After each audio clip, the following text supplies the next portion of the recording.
Okay, welcome to the Q&A for this workshop series.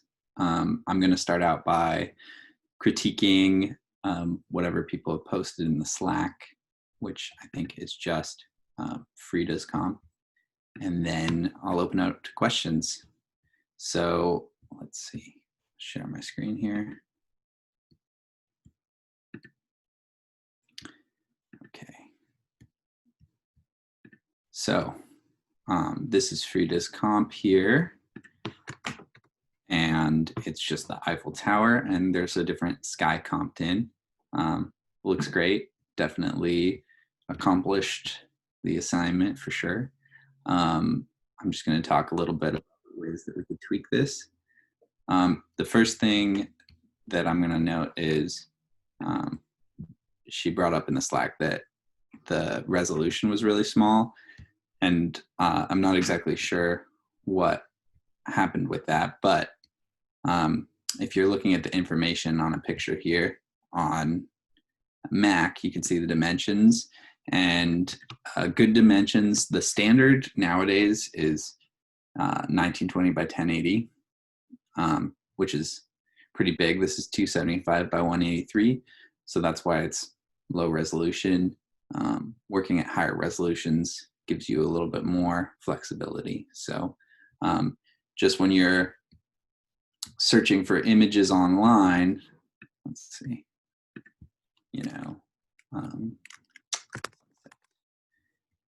you can go here and click on it, and you can look at, it'll show you in the bottom left corner what the resolution is. So this is a 1600 by 1200 image, which is fairly high resolution. I think everything sort of 720 in one dimension and up should be pretty reasonable to work with. So just keep that in mind. And then this comp is really good. Only notes I maybe have is it looks like this tree might be cut off here in the corner. So I don't know what it originally was, but more delicately tracing those lines can help.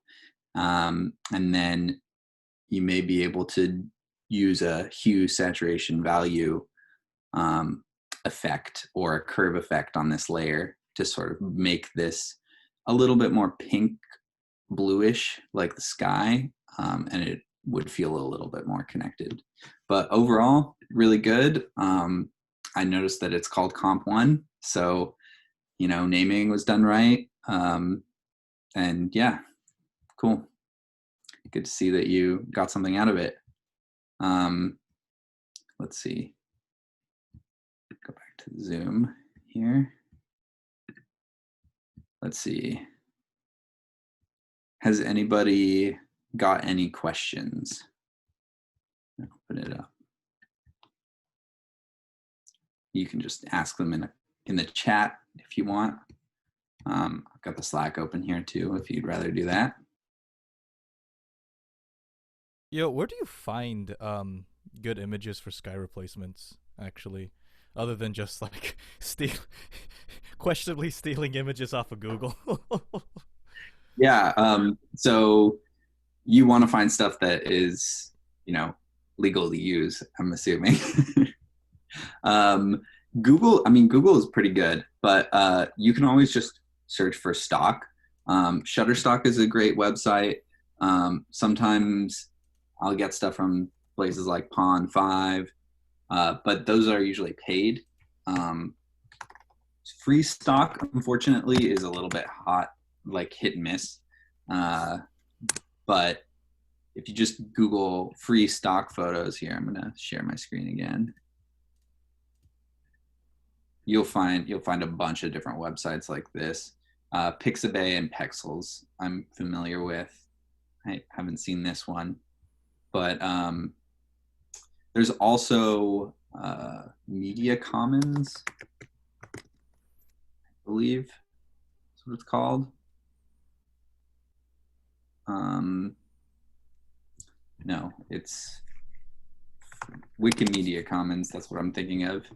And this is a huge resource too, of just tons of different stuff, sort of like in Wikipedia format, but all of these images are free to use.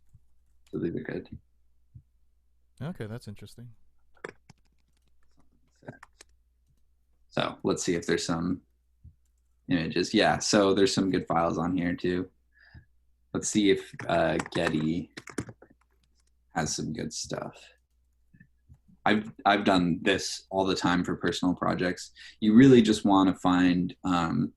You can look at the contract on the images that you're looking at, and the free images will vary from like give credit to the photographer to just like open, open use. That's the only thing to really check for.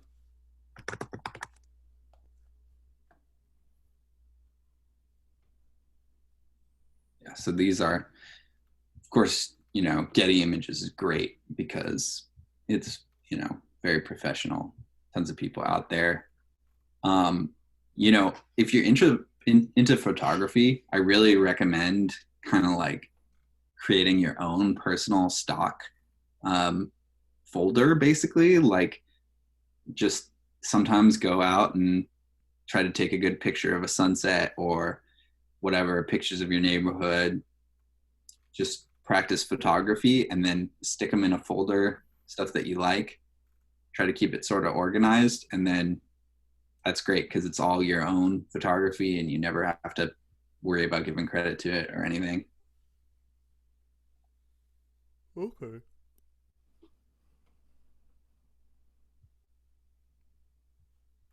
Let's see.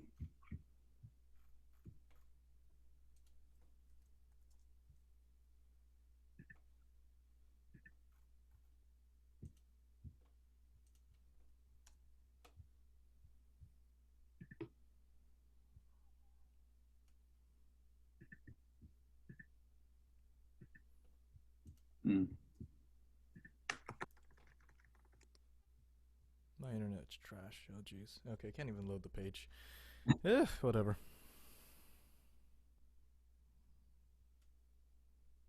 So there is a way to do. I see. So you want to select royalty free in Getty Images to get only stuff that is just completely free use.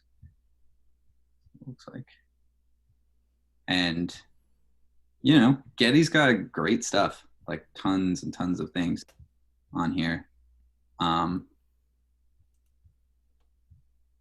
yeah, just like lots and lots. All right. Any other questions?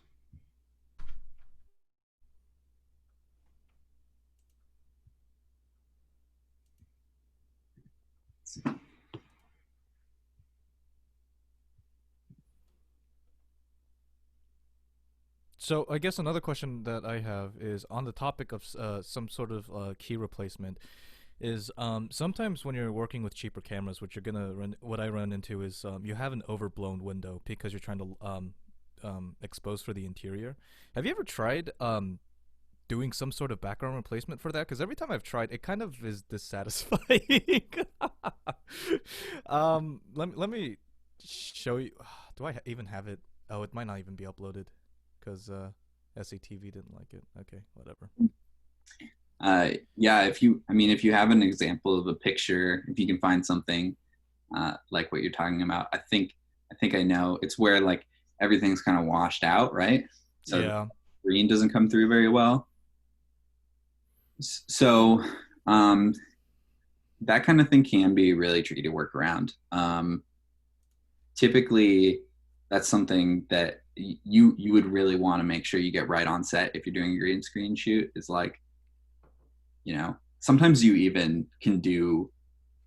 I don't know if you guys have the resources to do this, but like if you do like a pre-shoot test where you like, just shoot basically the green screen or somebody, not an actor or whatever, just standing in the middle, and then just do a quick comp to see if it's working. Um, that can be good. But obviously, if you already shot the footage, now you're in post. What you're going to typically need to do to work around that is either you can try to color correct it a little bit, and bring out the green a lot more, and just kind of like tweak the saturation a little bit until um, the auto detect will work better, and then you can flip it back afterwards, like reverse your color correction to get it back to the original. That's one possibility. If that's not working, what I have experience with is just doing roto by hand, sort of, which is kind of like the mask painting. But let's see if I can do an example of that here. I actually didn't even mean green screen. I mean like a blown out window, like a Oh, physical window. oh, so you are you have an actor in front of like a window and it's just really bright white, like maybe the bright spot in my footage right now. Yeah, yeah, it like that. Like I had to work with something like that, um, and it just stuck on the back of my mind because I was trying to do a sky replacement. Everything looked hilariously faked, so I just kind of left it alone. And I was gonna get back to it if I had time for it, but I never got around. Uh-huh.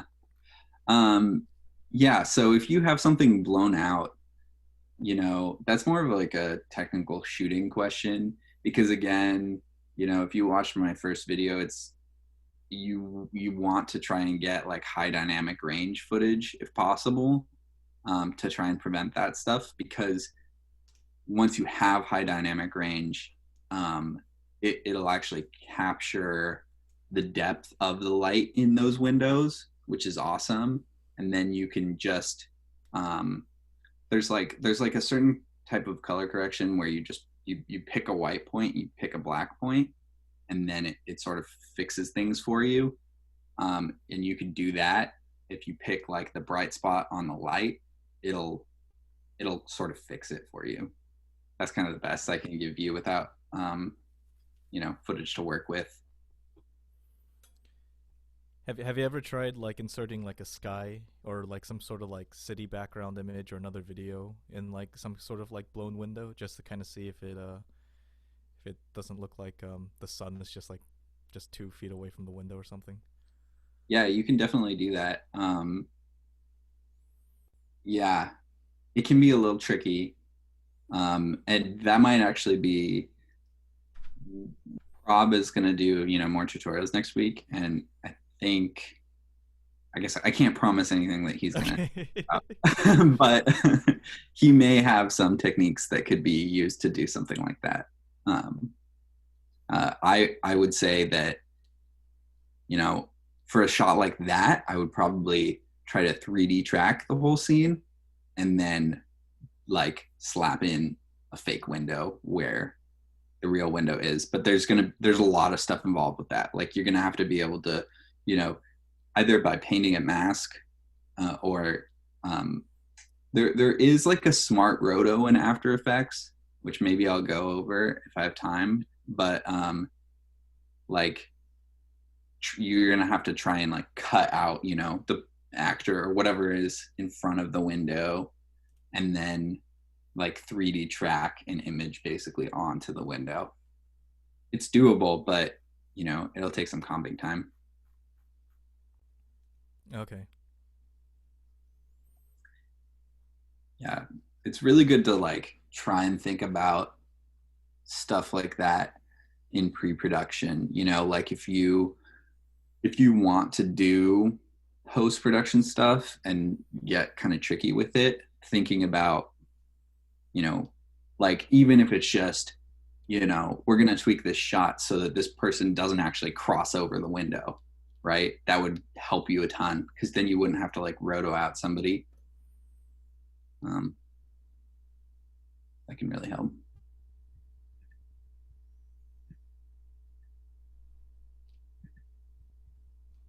Oh, you know what? Speaking about that, how do you deal with motion blur? That's a good question. On You're talking about like you're inserting digital elements and then you have a camera move and they're 3D tracked in, right? Um, I'm more thinking of maybe I'm more thinking of like let's say let's this time like an actual green screen example, and then um like let's say the subject does a really fast movement. um the way the camera sees it, right, is just kind of like the streak across that like fades slowly into green. I They're kind of annoying to work with because though I yeah no. Yeah, no, definitely. That kind of thing is annoying to work with, but that's what the set of presets that I went over sort of is built to help with, is that kind of thing. Um, because what you find a lot of times with that is that the spill cleanup will solve a lot of those issues for you. Like it'll leave the blur in there, but like semi-transparent, um, so that you can work with it normally. Okay, thank Yeah, you. it's pretty good. But those three tools combined are what make a better key. Just using like pick the green can give you some rough stuff, especially with motion blur and hair and all that stuff. Okay. All right, Weston's got a question. Is there a quick way to add some kind of shadow after commenting something in an image to make it look more like it's in the space? Um, yeah, there's tons of different ways to add shadows. Uh, One of the things about After Effects that can be a little bit frustrating is a lot of cool things like shadows. Um, there are more professional versions that have just been released as plugins for After Effects. Um, I know you guys don't have anything like that. After Effects has its own sort of tools to try and do it. They're not as good, but I can show you real quick how to try and make something that could work. Let's see. Share my screen again. Okay. Are you guys seeing this composition? I'm just going to do new comp. Size doesn't matter. I'm going to draw a new shape layer in here. There we go. And let's do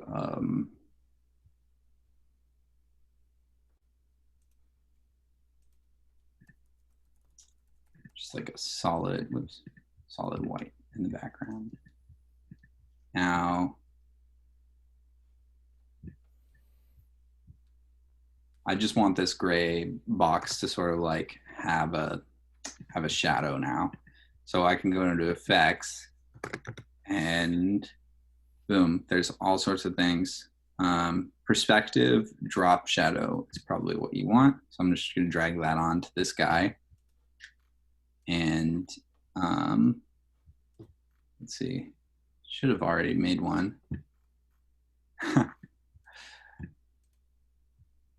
Oh, this is a drop shadow. Yeah, no, that's not right. I mean, you can do some faking stuff with this, but this is not that good. Let's see. There's definitely other ways to do it.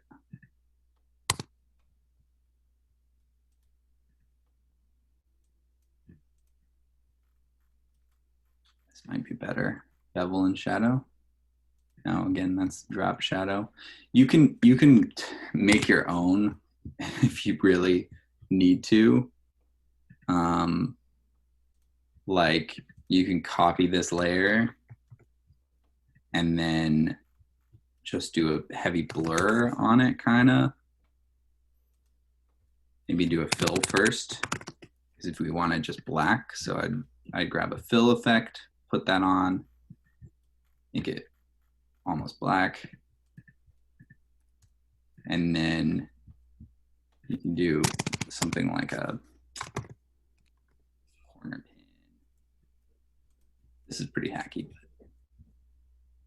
and just drag these. No, I don't actually want that. This is really how I do it. um, yeah.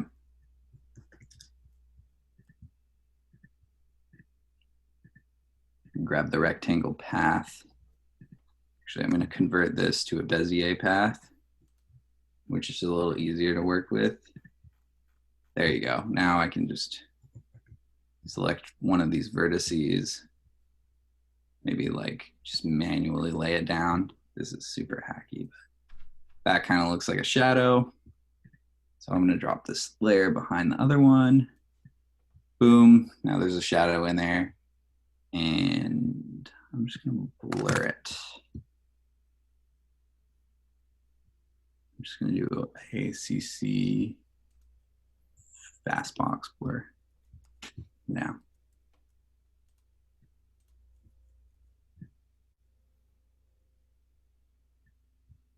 And last but not least, yeah, maybe just horizontal. I don't like that. I'm just gonna mask it instead.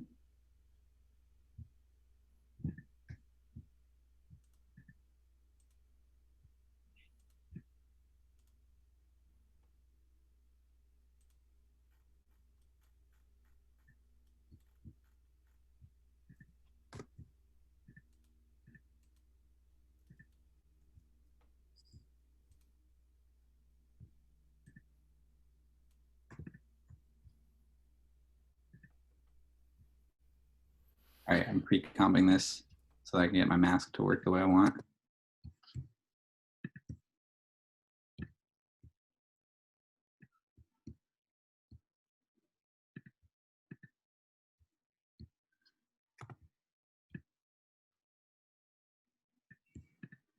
There, that works okay for a hack.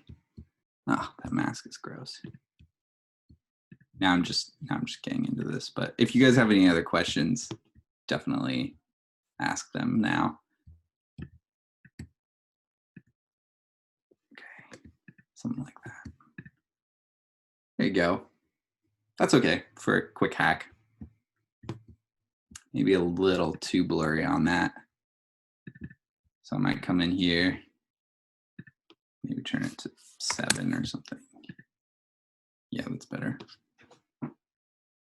Yeah.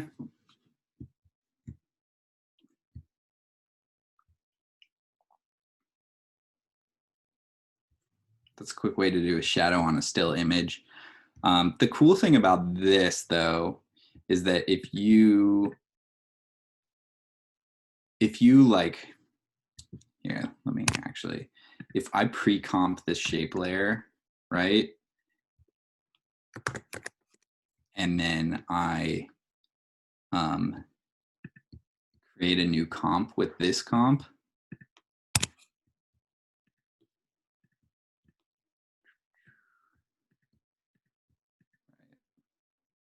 And then I use this and I just edit this. Maybe I will use like a, there's gotta be like a smarter shadow. Oh, here's this text effect. I'm used to using like Sapphire at work, which has like all these other effects. Let's see. But I'll just use a corner pin for now. This is going to be a little tricky to do. But like, let's say, actually, you know what? I think I can maybe,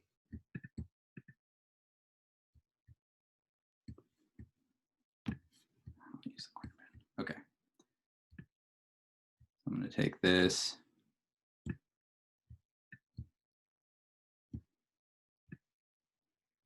Put it down. I'm going to copy this and I'm going to delete the corner pin off of the top one. And again, I got to do a fill here.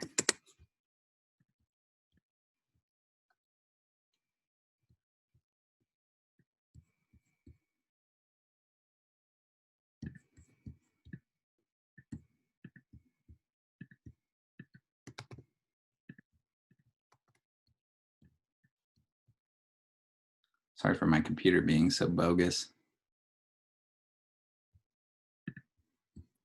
Okay. All right, so I have a corner pin going. And I'm just gonna try and line this guy up a little bit better. This is bad practice. I shouldn't be teaching you this. What you really would want to do in this case is get your footage isolated and then apply an effect that uses the alpha channel to project off in a direction. And I don't know what that is in After Effects, just without plugins involved. So maybe there's a way to do it. So like shadow, I bet plugins are gonna pop up. Yeah, Fast Shadows is a plugin. Great, yeah, Red Giant. Radial shadow effect. So see, look, it says the shadow is cast from the alpha channel of the source layer, allowing the color of that layer to influence the color of the shadow. Perfect. That sounds like what we want.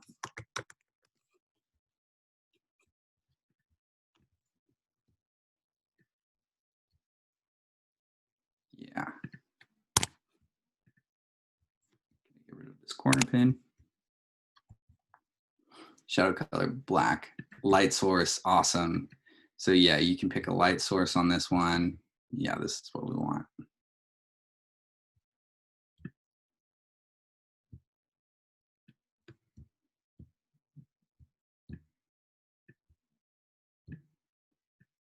Is it though? No. It's not really in perspective. It's like a hack. This may be like,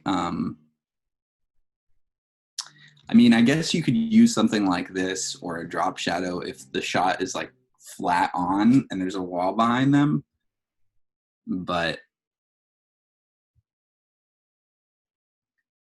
it's a bummer that you can't tweak the direction that it projects in.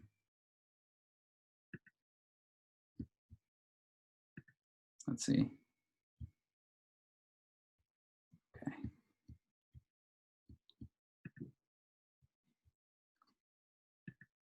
All right, I can keep working on this problem, but let's see. I do want to give you guys some way to do this.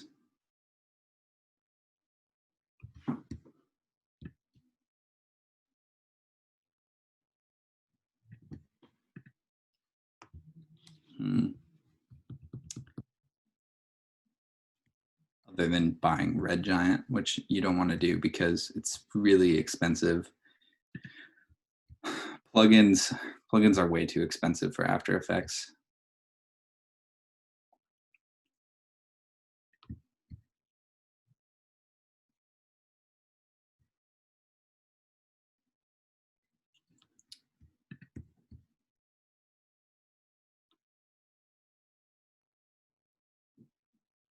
Well, why don't I do a roto real quick to show you guys that. Okay. Screen.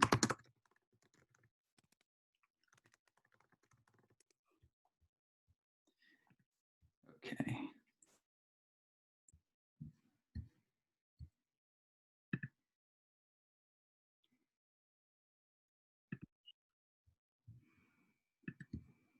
That looks good.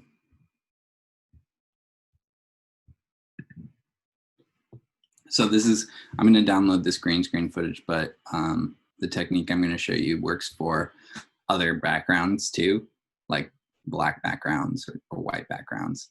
I once had to do like this project where we had to roto out like, oh my God, 100 emojis. And if you don't know, like the new iPhones where you like have a emoji face, you can save that video out, but it bakes in a white background, which is like super frustrating because it could be completely transparent easily. Um, so if you want to use that for a video or something, um, you have to actually roto those individual footage pieces out. Let's see.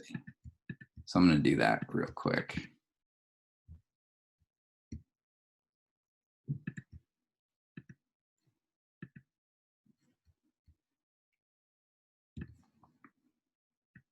I'm working dirty here. Should clean this up because that's the kind of mess you start running into. But I'm just going to take this and then, let's see. You have to actually, yeah, you go into the footage and then this by double clicking, and then this is not your comp anymore. This is actually just the footage. And then when you're in here, you can actually, was it use the brush, I think? Yeah.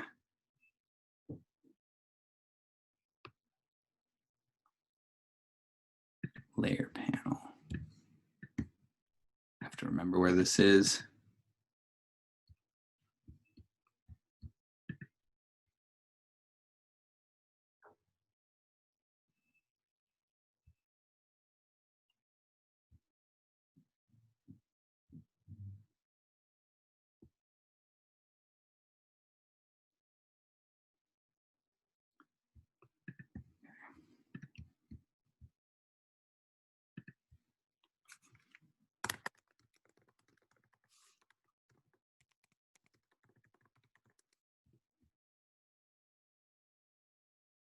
Roto brush tool.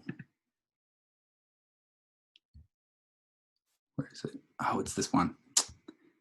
Yeah, I forgot. This is it. Cool. So this is a roto brush, which lets you sort of do this. Whoops. Uh-oh. What did I just do?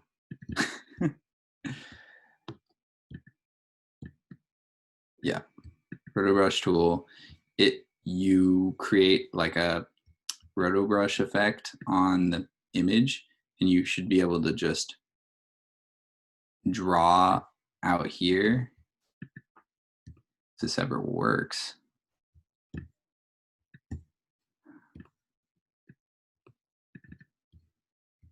There it is.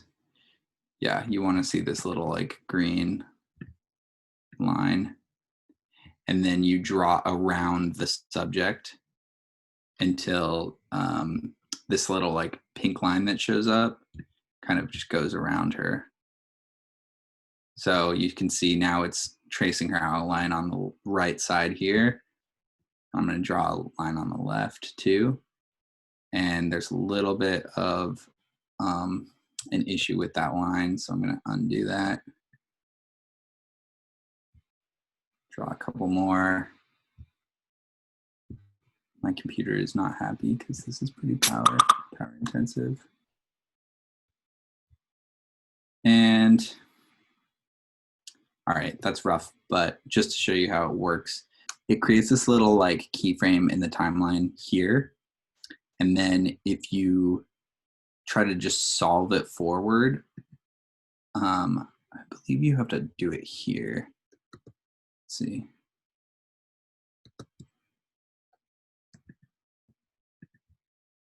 Oh yeah, you drag out, it creates this little time period that those keyframes affect.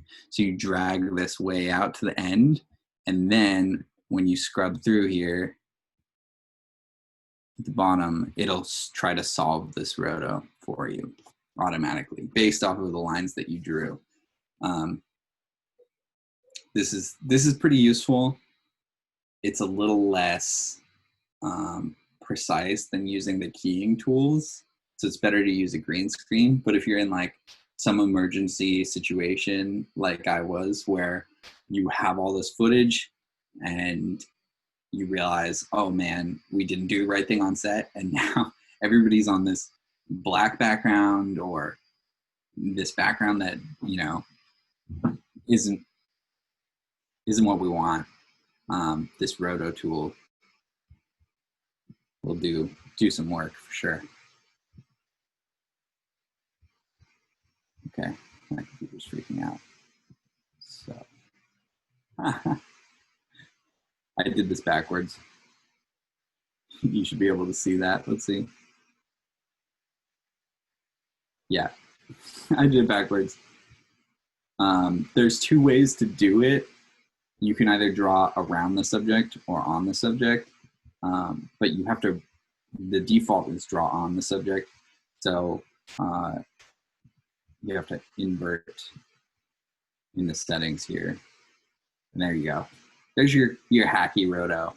You can see that like it's pretty chunky around her head and all this stuff, but the good part of this method is just it works on a variety of backgrounds. And what I would do with this is try to just get in there and like clean this up manually. Let me see, I can show you how to do that. So what you do is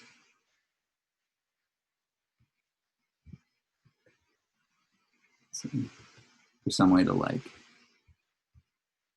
change the brush to being the opposite, refine edge.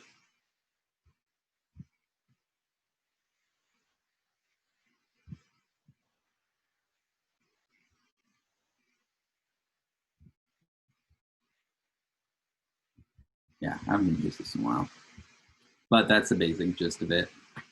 So, you know, if I did, going back to that question earlier, if I did have somebody on like a bright window like this, I would use this method. Not, you know, obviously you can't green screen key them, but I would use this to start and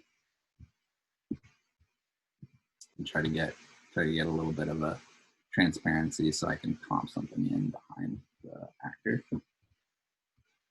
Cool.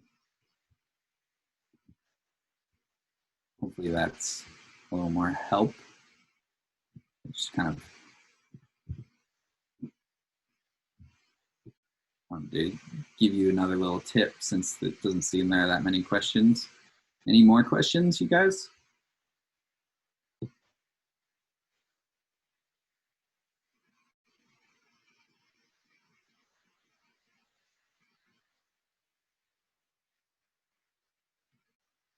Yep.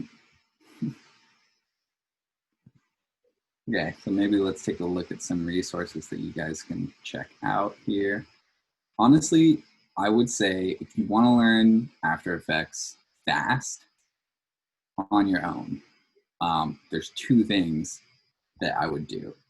The first is just go through the After Effects basic, you know, tutorials that are on the Adobe website. They're really short. They provide you with like all of the layers that you need for each of them. You can do, yeah, all these. After Effects Get Started course, Understand Layers course, Animating Essentials. These give you tons of like great tools to go forward with. And there's so much on here. And it looks like they've added a lot since I, you know, last watched these. So these are great to go through. And then the second thing that I do in any program that I try to learn is I learn the hotkeys.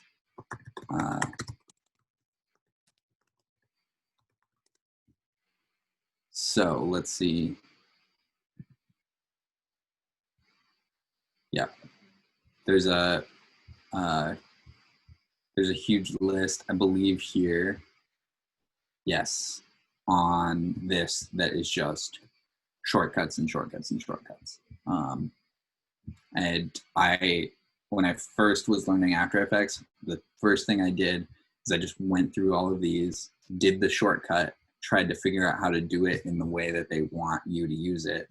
And you learn so much that way, and then you start to learn how to work fast because the fast way to work is with keyboard shortcuts. Like, you don't want to be going into a menu every single time if you're trying to go quickly.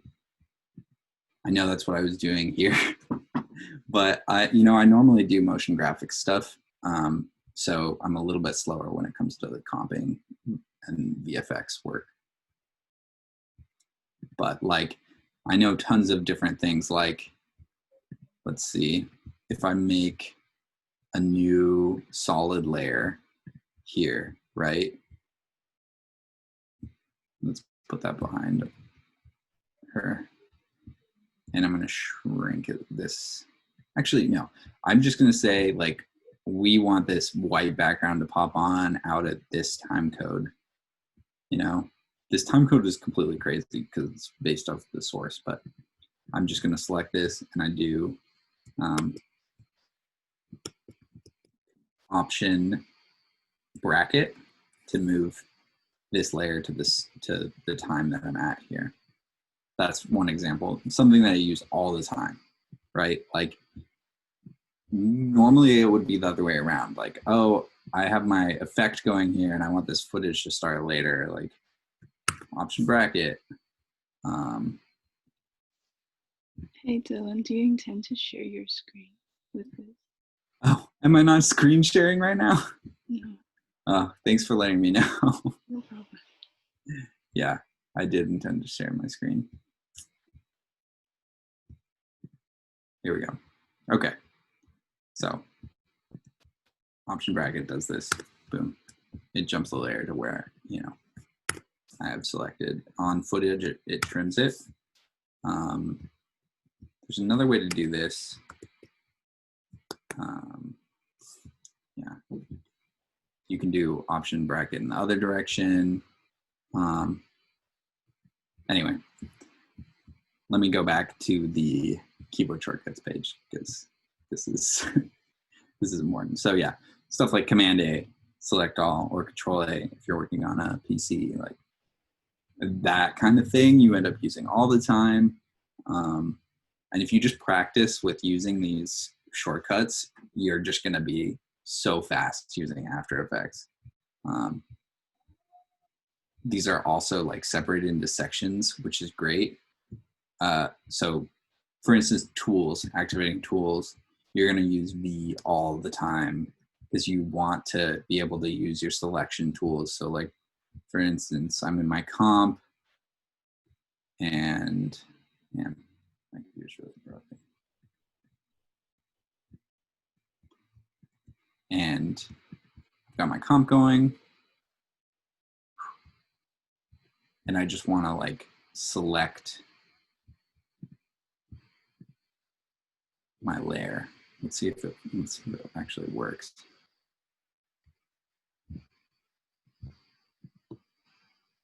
There we go. I want to select her, for example, and move her. Actually, I should select her here. And then I hit V, and all of a sudden I can drag her around. I can do scale her up. Like crazy, do all this stuff. Move the anchor point. Oh man. I'm working on a laptop, and so it's a little bit, I keep hitting the wrong thing. But you get the gist.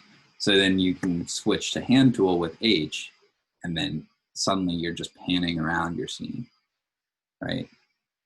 Or you hit G for your G pen, and now you're drawing your mask. All that kind of stuff. That's what makes you fast at After Effects, is knowing all those. I'm going to go back to and show you, this is the After Effects tutorials page. They have beginner and experienced courses and like all of this stuff, getting to know, working with comps. There's all these motion graphics things now too, which is great. Painting, cloning, rotoscoping. This is where you will learn how to do rotoscoping the right way, or just better. So yeah, those are all the resources that I would dig into. If you're really passionate about learning on your own, I would go through these and I would learn all of the keyboard shortcuts. And the stuff that you can't really learn online is really workflow, which is why I went over it so much. Everyone has different workflows, you know, like people who freelance and go all over have to get familiar with all sorts of studios, but the workflow that I gave you is a real practical example. Like that's what we work with. So. Let's see.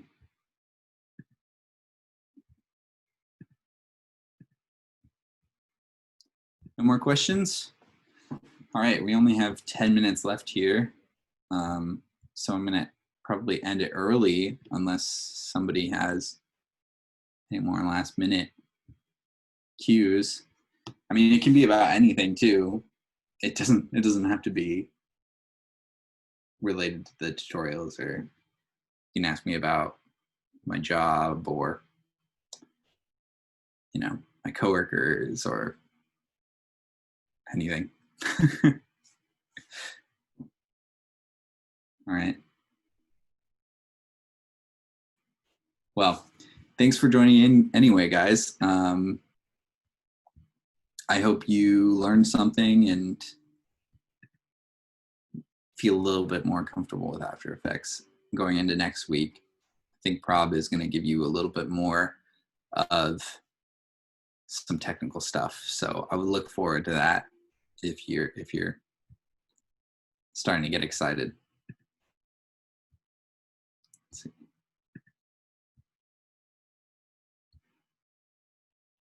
Okay. Emily, do you want to end this meeting?